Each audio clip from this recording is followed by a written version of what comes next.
¿Qué tal? Esto es Escena Internacional, podcast producido por Comité de Lectura con la colaboración de Rodolfo Sánchez Aizcorbe.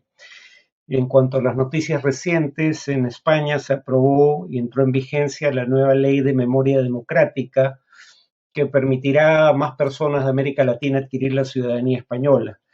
También es llamada Ley de los Nietos y que fue aprobada en última instancia por el Senado porque amplía el alcance de la llamada Ley de Memoria Histórica de 2007, aprobada durante el gobierno del socialista Rodríguez Zapatero, que pretendía reparar el daño causado a las víctimas de la guerra civil y a las víctimas de la dictadura de Francisco Franco.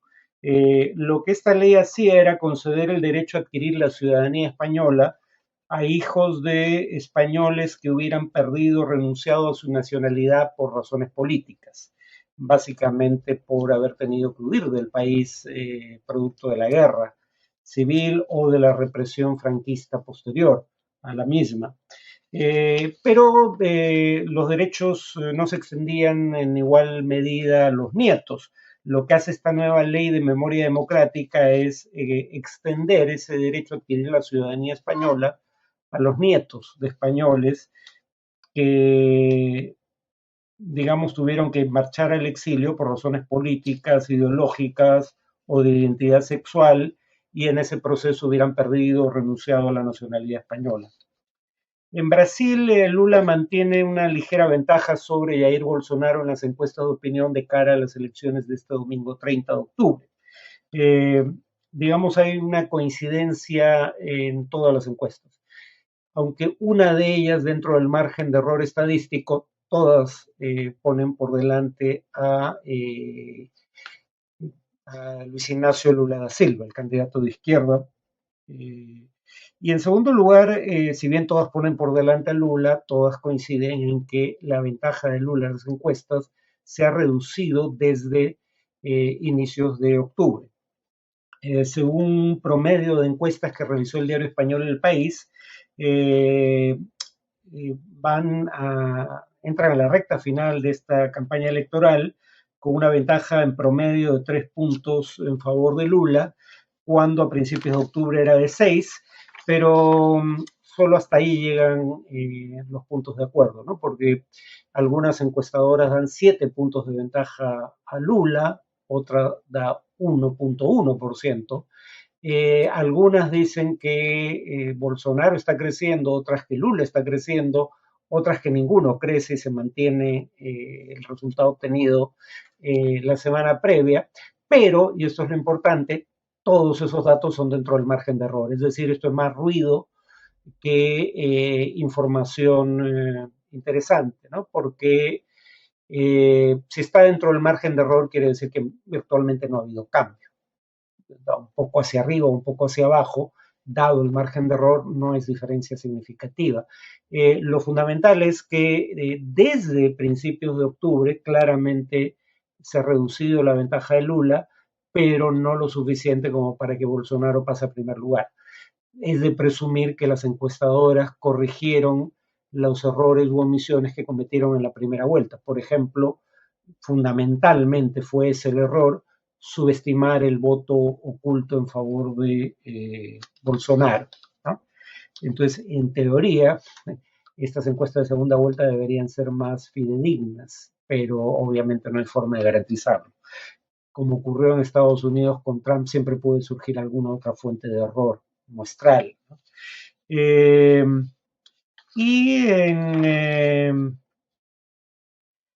Y en Ucrania, 70.000 personas han tenido que evacuar la ciudad de Gerson en la última semana, según Vladimir Saldo, que es el jefe designado por las fuerzas de ocupación rusas que anexaron ilegalmente la provincia de Gerson, cuya capital lleva ese mismo nombre, y que es la única capital provincial que habían ocupado los rusos desde el inicio de la guerra, ¿no?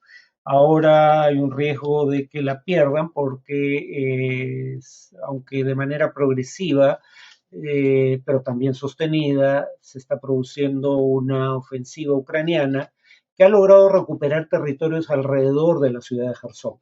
Entonces, claro, la presunción es que eventualmente los ucranianos van a intentar tomar Jersón. No necesariamente a través de un asalto frontal, sino a través de una guerra de desgaste que lleve a las fuerzas rusas que están en lo esencial aisladas en la ciudad porque los ucranianos han volado los puentes que conectaban la ciudad de Jersón con sus fuentes de aprovisionamiento en el este del río Níper. Repito, los ucranianos cortaron los puentes, entonces es difícil abastecer a las tropas rusas. Y claro, como los ucranianos no quieren destruir una de sus propias ciudades en el proceso de liberarla, como en teoría hicieron los rusos en Mariupol, en teoría me refiero a la teoría de que según ellos la estaban liberando, pero la destruyeron en el proceso. Como los ucranianos no quieren hacerle eso a una de sus propias ciudades, lo que parecen estar intentando es rodear la ciudad de Jersón para que ocurran una de dos cosas. O bien se rinden las tropas rusas al no poder ser reabastecidas con el paso del tiempo, o bien huyen al este del río Níper. O sea, tendrán que cruzar el río. Claro, lo que alguien diría es, ¿y cómo van a hacer eso si los ucranianos vuelan sistemáticamente los puentes? Bueno, esta es la típica situación en la que aplica el criterio de que si los rusos deciden abandonar la ciudad, los ucranianos probablemente les construyan un puente de oro, ¿no? O sea, si puedes tomar la ciudad sin pelear, facilítale la retirada al enemigo. En cuanto al tema de análisis de hoy, sigo con el tema de la relación entre Rusia y Ucrania. Ya no tanto la relación entre la Unión Soviética, de la cual Rusia era el centro político, y China, sino la relación entre Rusia propiamente dado y China.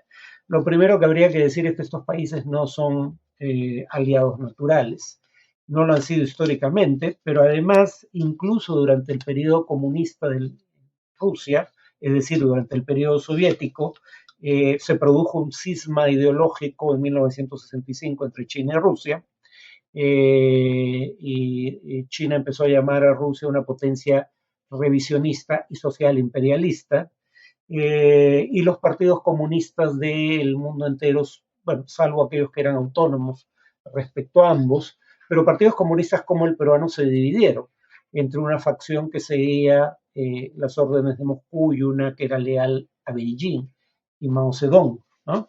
Esa es la división entre el Partido Comunista Unidad, llamado así por el nombre de su publicación, y el Partido Comunista Bandera Roja, primero de filiación soviética, el segundo de filiación maoísta, y Bandera Roja era el nombre de su publicación. De ahí sale a su vez Sendero Luminoso. Lo que ocurrió en el Perú ocurrió en muchos países del mundo. Los partidos comunistas se dividieron. En 1969, además, hubo un conflicto armado entre Rusia y China por un diferendo limítrofe. Y en la década del 70, Vietnam, aliado soviético, invade Camboya, aliado chino, y China interviene en favor de Camboya invadiendo Vietnam. Es la última guerra que ha peleado el ejército chino, le fue bastante mal. Pero digo, ha habido diferencias históricas incluso entre potencias comunistas, y esa es la razón por la que Richard Nixon, un republicano conservador, pero a la vez un pragmático en política exterior, decide tratar de, digamos, poner una cuña o introducir, insertar una cuña entre la Unión Soviética y la República Popular China, cosa que consigue en 1972 con un viaje a China, en donde se acuerda que Estados Unidos dejará de reconocer a Taiwán como China y reconocerá bajo ese nombre únicamente a la República Popular. Entonces, no es que la alianza sea algo espontáneo entre China y Rusia. Si hay algo así como una alianza, sería más bien un matrimonio por conveniencia. ¿Qué los uniría? En el caso de Rusia es más o menos claro, ¿no? La ampliación de la OTAN. Por ejemplo, Kenneth Waltz, probablemente el académico más reputado de la segunda mitad del siglo XX, decía lo siguiente sobre la ampliación de la OTAN, y cito: la ampliación de la OTAN traza nuevas líneas divisorias en Europa, alinea a aquellos que quedan fuera del proceso y no tiene un final lógico en su avance hacia el este de Rusia. La ampliación de la OTAN, continúa Waltz, lanza a Rusia hacia China en lugar de acercarla a Europa y a los Estados Unidos. No sin razón, los rusos temen que la OTAN no se limite a incorporar un número creciente de países que antes pertenecieron al Pacto de Varsovia, sino también incluye a las antiguas repúblicas de la Unión Soviética, como por ejemplo Ucrania, ¿no? Esto es algo de lo que advertían académicos como Walsh, pero de lo que advertían también funcionarios del propio gobierno de los Estados Unidos. Y uno que es muy prominente hoy en día, porque es el jefe de la Agencia Central de Inteligencia, la CIA, de los Estados Unidos, William Burns. Antes de ser el jefe de los espías, bueno, de los servicios de inteligencia estadounidenses, la inteligencia no solo es labor de espionaje, también es labor de análisis, pero en todo caso, antes de ser el jefe de la Agencia Central de Inteligencia, William Burns fue diplomático de carrera y sirvió, entre otros países, en Rusia. Y desde Rusia, cuando era embajador en 1995, envía un memorándum al Departamento de Estado, es decir, el Ministerio de Relaciones Exteriores de Estados Unidos, donde dice que la hostilidad hacia la expansión temprana de la OTAN es sentida aquí de manera virtualmente universal a través del espectro político. En 2008, cuando ya no era embajador en Rusia, sin embargo, envió un memorándum diciendo el ingreso de Ucrania en la OTAN es la más brillante de todas las líneas rojas, para la élite rusa. No solo Putin, añade. Aún no he encontrado una sola persona que no considere que el ingreso de Ucrania en la OTAN sea otra cosa que un reto directo a los intereses de Rusia. Y de manera mucho más reciente, en 2019, en sus memorias, el actual jefe de la CIA, Burns, dice lo siguiente: sentado en la embajada en Moscú a mediados de los 90, me parecía que la expansión de la OTAN era en el mejor de los casos prematura y en el peor una provocación innecesaria. Entonces, era previsible una respuesta rusa ilegal. Siendo ilegal bajo el derecho internacional, era previsible, dado los antecedentes, y era algo de lo que advertían funcionarios del propio gobierno estadounidense. Pero Rusia es, aunque es una gran potencia nuclear, es mucho más débil en el plano militar convencional, en el plano económico, en el plano de las alianzas con las que puede contar. Repito, Rusia es mucho más débil que Estados Unidos y la OTAN. Luego entonces, Rusia necesita aliados para enfrentarse a ellos. Para ponerlo en contexto, la economía rusa, si acaso, es apenas un poco más grande que la economía del estado de Texas. Es decir, si el estado estadounidense de Texas fuera un país, sería un país de una economía similar a la de toda Rusia. Eh, ¿Qué incentivos tiene, por otro lado, China para buscar a un aliado como Rusia? Yo diría que la alianza es más pragmática y menos sólida del lado de China, pero hay razones que empujan a China hacia Rusia. El pivot al Asia de la administración Obama, por ejemplo, ¿no? Que implicaba trasladar tropas estadounidenses afincadas en Europa y Oriente Medio al entorno de China para tratar de monitorear el crecimiento como potencia militar, política y económica de China. Claro, China alega que en realidad el propósito no era monitorear, sino contener. Lo que Estados Unidos alega es que el propósito de la contención hubiera sido una posibilidad en la medida en que China desarrollara una conducta hostil hacia sus vecinos, la mayoría de los cuales son aliados de Estados Unidos. Pero en todo caso, el pivot al Asia, el conflicto comercial que empezó Trump y ha escalado Biden, lo que acaba de aprobar este mes de octubre Biden en materia de restricciones para la industria china de microprocesadores, tema que vamos a ver en un siguiente podcast, es francamente hostil. Eh, y en la eventualidad de que haya un conflicto en torno a Taiwán, ahí lo que más temería China es un bloqueo naval de Estados Unidos que le impida el comercio marítimo, ¿no?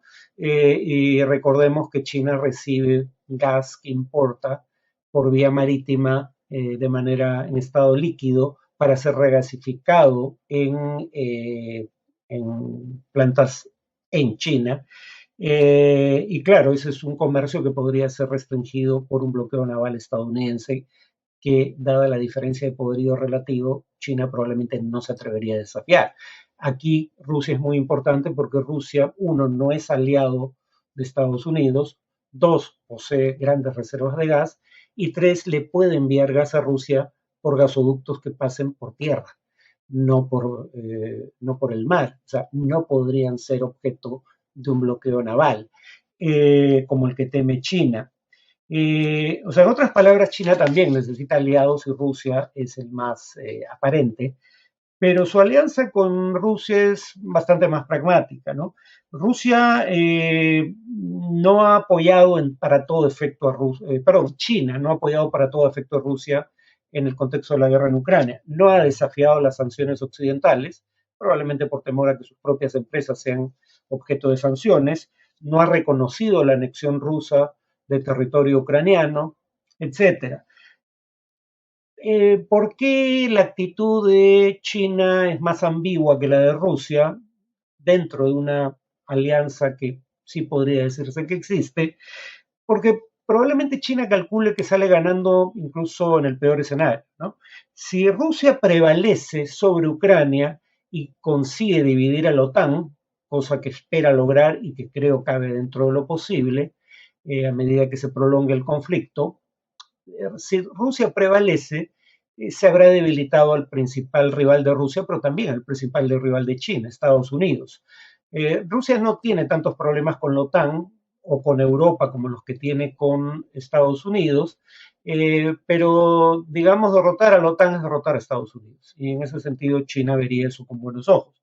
Pero si Rusia paga un precio tan oneroso que incluso en caso de victoria, la victoria de Rusia en este conflicto termine siendo una victoria pírrica, igual eso favorece en alguna medida a China, porque eso convertiría a Rusia en un país que no tendría nadie más a quien recurrir, salvo probablemente la India en algunos temas, pero la India es una potencia aliada de Occidente en algunos, en ciertos temas, y toma distancia en otros. China es más claramente un país rival de Occidente. Y claro, la ventaja de una Rusia débil es que China puede prevalecer en cualquier negociación bilateral. Por ejemplo, ya compra el petróleo ruso con descuento por las sanciones occidentales. Hay un acuerdo para que pueda pagarlo además en su propia moneda, el yuan, que no es una moneda plenamente convertible. Y entonces las adquisiciones a Rusia no podrían ser víctimas de la exclusión de Rusia del sistema internacional de pagos, del SWIFT, etcétera. Entonces, digamos que en cualquiera de los dos escenarios, China no sale del todo mal librado, pero eso depende de que mantenga una cierta distancia crítica de su aliado, Rusia, ¿no? Bueno, eso es todo por hoy. Nos vemos en el siguiente podcast.